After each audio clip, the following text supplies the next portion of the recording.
नमस्कार साथियों, JPGITI information में आपका स्वागत है।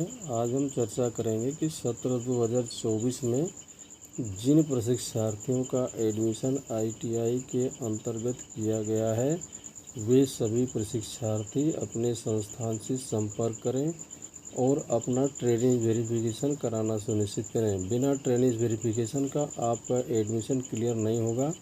इसके लिए आपको ट्रेनिंग वेरिफिकेशन हर हाल में कराना ही है।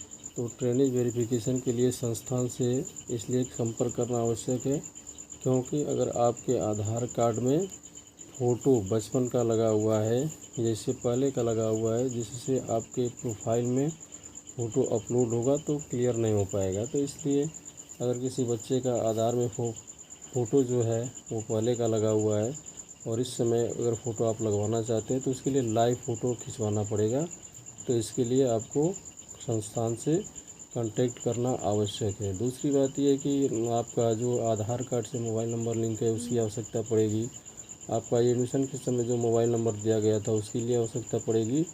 तो अगर आप वहां पे पहुंच करके कराते हैं तो अपना इन्फॉर्मेशन, नाम, पिता का नाम, माता का नाम, डेट ऑफ बर्थ और फ़ोटो अपना मैच करा लेंगे। जिससे ये लाभ होगा कि आपको समय रहते हुए जानकारी प्राप्त हो जाएगी और अपने हिसाब से अपना वो डाटा क्लियर करा लेंगे। तो इसलिए आपको संस्थान से संपर्क करना आवश्यक है। बार बार प्रशिक्षार्थियों से अनुरोध है कि अपना ट्रेनिंग वेरिफिकेशन अपने संस्थान के स्तर पर ही कराएं, ना कि अपने से करें। पिछली बार बहुत सारे बच्चों को समस्या आई थी ट्रेनिंग वेरिफिकेशन कराते समय, तो उन समस्याओं को इस बार नहीं आने देना है। तो इसके बारे में आप अपने संस्थान से संपर्क करके ट्रेनिंग वेरिफिकेशन कराना सुनिश्चित करें। आइए हम वीडियो के माध्यम से बताने का प्रयास करते हैं कि किस किस स्टेपों के माध्यम से आपका ट्रेनिंग वेरिफिकेशन किया जाना है। ITI यूजर्स के लिए राष्ट्रीय कौशल विकास निगम की क्राफ्ट्समैन ट्रेनिंग स्कीम के एडमिशन प्रक्रिया के ट्यूटोरियल में आपका स्वागत है। कृपया ब्राउजर में URL skillindiadigital.gov.in दर्ज करें। कृपया स्क्रीन के ऊपरी दाएं कोने पर लॉगिन बटन पर क्लिक करें। सिद्ध की वेलकम स्क्रीन पर कृपया पार्टनर टैब पर क्लिक करें। नीचे स्क्रॉल करें और ITI पर क्लिक करें। कृपया अपना रजिस्टर्ड मोबाइल नंबर दर्ज करें और कंटिन्यू पर क्लिक करें। 4 अंकों का पासवर्ड डालें और लॉगिन पर क्लिक करें। यूजर अब डैशबोर्ड देख सकेंगे। यह डैशबोर्ड दिखाए गए KPI को प्रदर्शित करेगा। यूजर यहां क्लिक करके शिफ्ट और यूनिट को एडिट भी कर सकते हैं। आइए समझते हैं कि शिफ्ट और यूनिट को कैसे एडिट करें। यदि किसी ट्रेनी की शिफ्ट या यूनिट को अपडेट करने की आवश्यकता है, तो यूजर को इन जानकारी को मैन्युअल रूप से एडिट करना होगा। एडिट शिफ्ट और यूनिट बटन पर क्लिक करें। इसमें 2 शिफ्ट, ओपन और अपडेट प्रदर्शित होंगी। एडिट बटन पर क्लिक करें।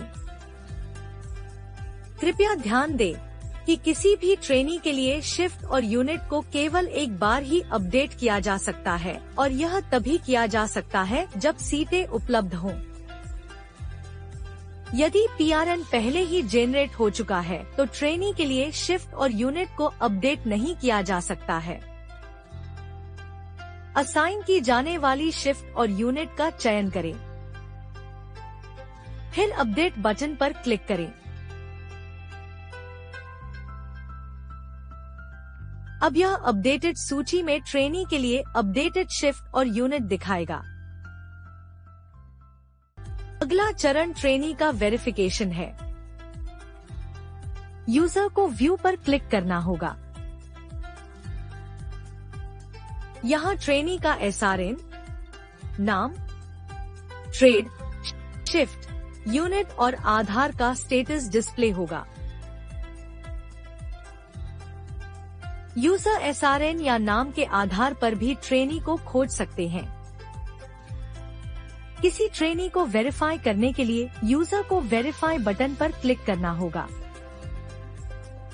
वेरिफिकेशन प्रोसेस के 3 प्रमुख स्टेप्स हैं। मोबाइल नंबर वेरिफिकेशन, दूसरा ट्रेनी का फोटो लेना, तीसरा KYC कंडक्ट करना। मोबाइल नंबर वेरीफाई करने का तरीका। ट्रेनी के रजिस्टर्ड मोबाइल नंबर पर भेजे गए 6 अंकों के OTP को दर्ज करें। यदि OTP प्राप्त नहीं हुआ है तो नया OTP प्राप्त करने के लिए रीसेंड पर क्लिक करें। फिर वेरीफाई पर क्लिक करें। इससे ट्रेनी का मोबाइल नंबर सफलतापूर्वक वेरीफाई हो जाएगा। अगली प्रक्रिया ट्रेनी की फोटो खींचने की है। ट्रेनी की प्रोफाइल फोटो खींचने के लिए यूजर के पास कैमरा होना चाहिए। कैमरा इनबिल्ट या एक्सटर्नल हो सकता है। प्रोसेस शुरू करने के लिए ओपन कैमरा ऐप बटन पर क्लिक करें। ट्रेनी का चेहरा स्पष्ट रूप से रखें और कैप्चर बटन पर क्लिक करें। फोटो की क्लैरिटी को कंफर्म करें और चेक बॉक्स पर क्लिक करें। यदि फोटो क्लियर नहीं है तो रिकैप्चर पर क्लिक करें। क्लियर फोटो दोबारा खींच लेने के बाद अपलोड पर क्लिक करें। वेरिफिकेशन में अगला और अंतिम स्टेप्स KYC है। KYC प्रक्रिया में 2 प्रोसेस फ्लो हैं, एक आधार वाले ट्रेनी के लिए और दूसरा बिना आधार वाले ट्रेनी के लिए। जिन ट्रेनी का आधार रजिस्ट्रेशन के दौरान अपलोड किया गया है, उनका वेरिफिकेशन OTP के माध्यम से किया जाएगा। चेक बॉक्स पर टिक करें और जनरेट OTP पर क्लिक करें। ट्रेनी के रजिस्टर्ड मोबाइल नंबर पर प्राप्त 6 अंकों का OTP दर्ज करें और वेरीफाई पर क्लिक करें। यदि OTP प्राप्त नहीं हुआ है तो रीसेंड पर क्लिक करें।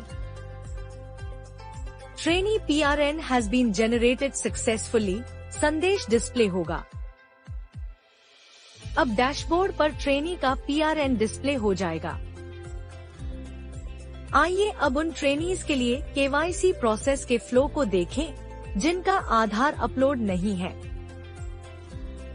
उन केसेस के लिए है जहां ट्रेनी का आधार डिटेल्स सिस्टम में उपलब्ध नहीं है और ट्रेनी अब आधार डिटेल्स प्रोवाइड कर रहा है। Yes, I have Aadhaar tab पर क्लिक करें और फिर नेक्स्ट पर क्लिक करें।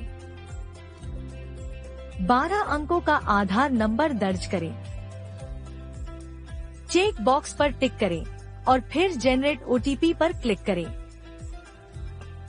6 अंकों का OTP दर्ज करें और वेरीफाई बटन पर क्लिक करें। यदि OTP प्राप्त नहीं हुआ है तो रीसेंड पर क्लिक करें। Trainee PRN has been generated successfully संदेश डिस्प्ले होगा। अब डैशबोर्ड पर भी ट्रेनी का PRN डिस्प्ले हो जाएगा। आइए अब बिना आधार अपलोड किए ट्रेनी के लिए KYC प्रोसेस फ्लो संख्या 2 पर नजर डालते हैं। यदि ट्रेनी प्रोफाइल और आधार डिटेल्स में अलग अलग वैल्यूज हैं, तो एक्यूरेसी और ऑथेंटिसिटी सुनिश्चित करने के लिए राज्य के माध्यम से मैन्युअल वेरिफिकेशन या रिकॉन्सिलिएशन प्रोसेस की आवश्यकता होती है। यस, आई हैव आधार पर क्लिक करें और फिर नेक्स्ट पर क्लिक करें। मिसमैच डेटा स्क्रीन पर दिखाया जाएगा। मिसमैच होने की स्थिति में ट्रेनी का डेटा राज्य द्वारा वेरीफाई किया जाएगा। स्टेटस पेंडिंग विद स्टेट दिखाई देगी। अब उन ट्रेनी के लिए KYC कंडक्ट करने की प्रक्रिया को समझते हैं जिनके पास आधार नहीं है। यदि किसी ट्रेनी के पास आधार नंबर नहीं है तो एडिशनल या अल्टरनेटिव वेरिफिकेशन प्रोसेस की आवश्यकता हो सकती है। आई डोंट हैव आधार पर क्लिक करें। चेक बॉक्स पर क्लिक करें और फिर ओके पर क्लिक करें। ट्रेनी को अपने संबंधित नोडल ITI से संपर्क करके वेरिफिकेशन प्रोसेस पूरा करना होगा। स्टेटस पेंडिंग विद स्टेट दिखाई देगी। इस वीडियो को देखने के लिए धन्यवाद।